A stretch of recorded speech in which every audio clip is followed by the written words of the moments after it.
Welcome everyone to week one of Principles of Instructional Design. In this very short video, I would like to talk with you about just a little bit about what instructional design is, why we do instructional design, and highlight some of the core benefits of instructional design.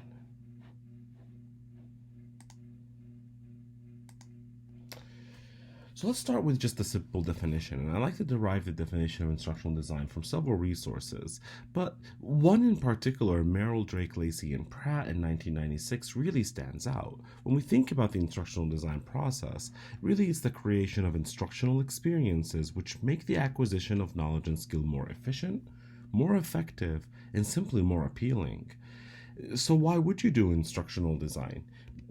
Relying on some of what we learned from Morris, Ross, Kemp, and Kalman in their book of Designing Effective Instruction, there are many reasons, but these kind of stick out. It helps make learning more efficient. It helps make the learning experience more effective and less difficult. Let's talk about that. More efficient, because you can sometimes reduce the amount of instruction that is needed by creating more targeted, intentional instructional experiences. More effective, because by following best pedagogical practices and evidence-based instructional practices, your likelihood of increasing your students' learning is high.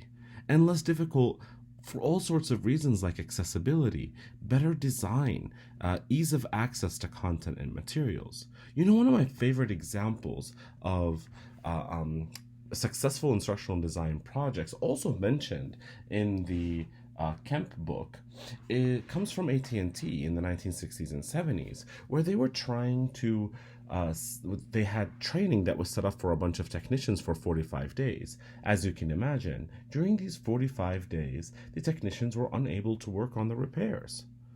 That's a long time for them not to have their technicians working. After task analysis, the instructional design team found that 25 days of the content were simply irrelevant. And so after some redesign and following an instructional design process, it went down from about 9 weeks to 9 days. That's around an 80% reduction, and it saved the company $37 million. Not to say that every instructional design project success will be at this magnitude, but yes to say that it is expected that by following the instructional design process, you are and you will be able to reap the benefits of instructional design. So what are those benefits? As you saw in our previous example, financial can be one of them, saving time, saving money, but also the quality of instruction or the quality of training, the quality of course materials that can be offered. And third, you can assist subject matter experts on focusing on their learning goals.